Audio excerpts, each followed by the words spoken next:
Hey everyone, welcome back to Hands and Feet Homestead. I'm Rebecca, and today I wanted to share with you a little bit of our garden harvest of our 2025 garden. Just a little update on what we've had going on here. By the time this comes out, it is November already, and so the frost has been here. Things have pretty much come to a stop in the garden. There are a few carrots that are still left out there at this point, but most things have already been harvested. And then I'm also going to be doing a little seed saving, and I'll show you some super easy crops that you can save seed from that don't take hardly any effort at all, and that can get you started on saving your own seed from year to year instead of having to purchase it. So here in this footage here, it's back in May, and we are prepping our garden bed to plant our potatoes. I did this one area full of potatoes. This was the one area that we didn't put wood chips down. We cardboarded and wood chipped most of the rest of the garden last year. So this area was left open, so I figured it would be a good place for potatoes. And we also did plant one of our raised beds with potatoes as well.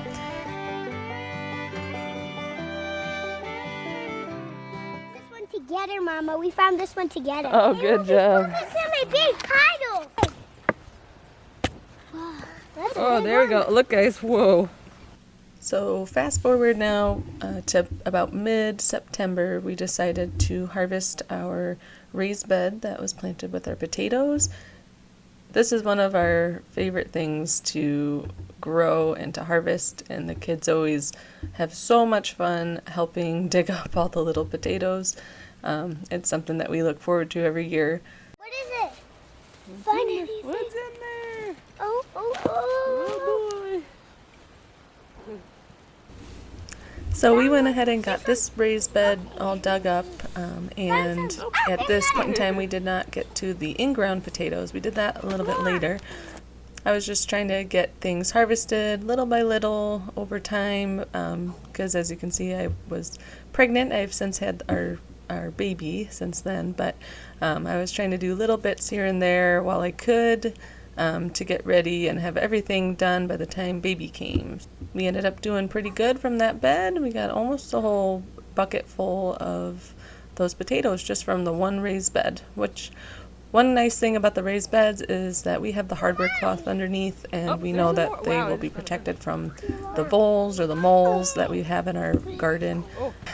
In the past, when we grow them in the ground, we always find some that are half chewed up and eaten from the voles, and we've had a lot of loss from that.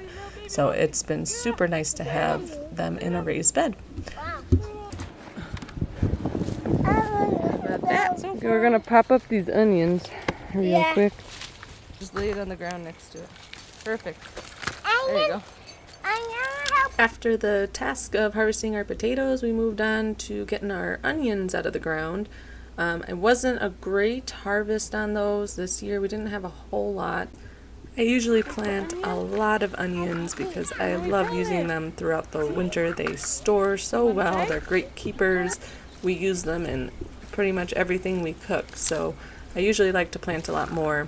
But for whatever reason, my onion seedlings did not work out this year. But these are the sets that we had.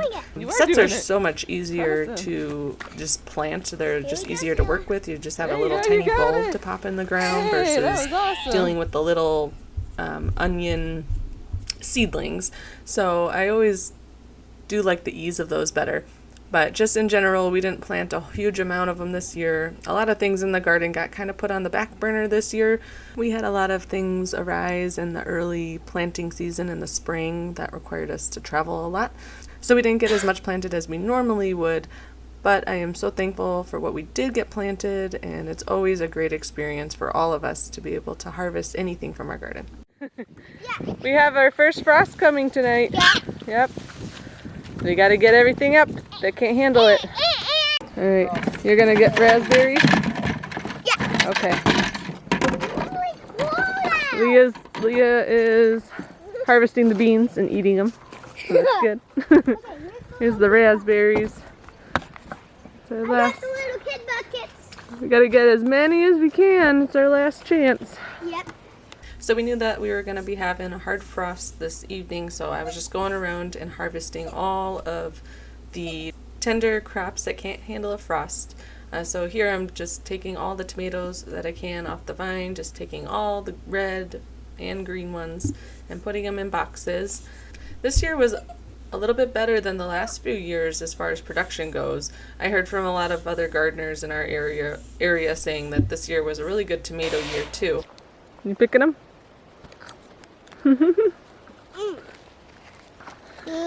Yum. And this year we had a few setbacks early in the spring. We had some late frosts come through in June. This year I had one right in the beginning of June. It was like June 3rd or something like that. It was like a few days after I got them in the ground. And it was a lighter frost, so they didn't get completely wiped out, but it did set them back quite a bit. So this year I didn't have a choice because I had to get them in the ground when I did, but if I had waited a little bit longer, I think that I would have gotten a lot better production. That little frost really does take some time for them to recover, and they do recover. They want to grow and they will recover, but it does slow things down quite a bit. So I continued getting all the rest of the tomatoes off the vines and into the boxes, and as I said, you can take off all of your green tomatoes, and if you bring them into your house, you can have them just ripen indoors, and then just eat them as they ripen, or as they ripen you can go ahead and preserve them. The easiest way to take care of tomatoes that I have found is just sticking them in freezer bags and putting them in the freezer until, especially if you are too busy to be able to get around to processing them when harvest season is really a busy time, and you can get to it later in the winter when you have a little bit more downtime. Or if you just don't have huge amounts all ripened at the same time, that's a great way. So as they ripen inside, you can go ahead and just fill up your freezer bag. So that's what I ended up doing here. And here I'm just cutting off any bad spots. There was one spot that was a little bit moldy on it, so just making sure to cut off any of the bruised parts or anything that's gone, looks like it's going bad. And then just stick them in your freezer bag. And the greatest thing about that is that when you take them out and defrost them, the skins of the tomatoes just so easily slip off, and then you can use them in a recipe or can them from there. And here I'm just harvesting the tomatillos that I had. These are wonderful for making salsa verde or green salsa, and we love to do this every year with those. You can also make green salsa with just your green tomatoes. There's recipes out there to use those as well. I've made a video in the past of canning the salsa verde and more in detail about how that works, so I can link that below if you're interested. These produce so many tomatillos per plant, and they are not fussy at all, and they just kind of grow, and you don't really have to worry about them too much. So they are a wonderful addition to your garden. Okay, up next to harvest is our celery. Celery is a tender crop, so it cannot handle a frost. So we need to get this up today. Celery is known for being a little bit more finicky of a crop. They do require a lot of fertilizer usually. They're a heavy feeder, and they do take a long time to mature. They usually take around 110 to 120 days depending on your variety. And you have to start them really early, so you start them in March under grow lights, and then you can transplant them out into your garden when there's no danger of frost. So for us, that's early June that we can transplant those out. And what I've noticed with these is that throughout the growing season, during the hot summer months, they taste terrible. They always taste really bitter. But once the weather cools down in the fall, when just like a nice chill gets into the air, not a frost because they are tender and can't handle that. But when the air turns nice and cool, they tend to sweeten up and taste like normal celery. There's a few different ways to preserve your celery. You can, of course, freeze it, which you need to blanch it first, or you can dehydrate it, which I've done in the past, and that worked really well. This year I'm hoping to just have it chopped up and ready to go into some canning projects I have coming up.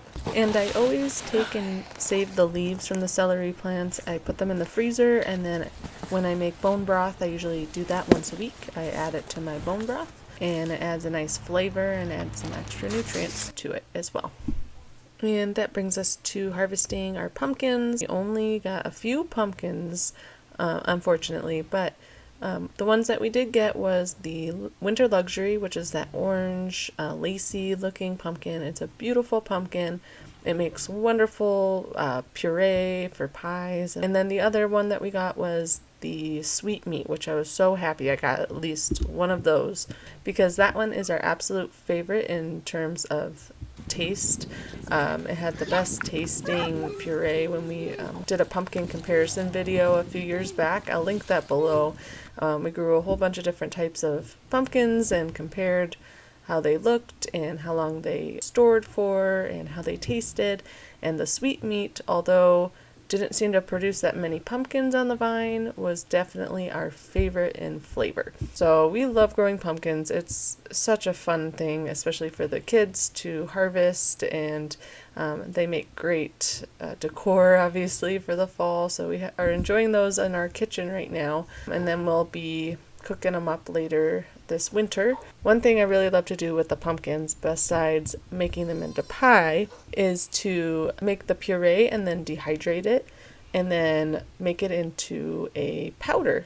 Just put it in your blender and blend it really fine, and then you can add it to recipes that you have, any baking to add some pumpkin flavor, add it to your oatmeal to make pumpkin oatmeal, pancakes, and all those things. You can add it to chili to add a little extra nutrition, and nobody really knows that it's in there. You can sneak it in, and that's definitely one of my favorite ways to preserve pumpkins.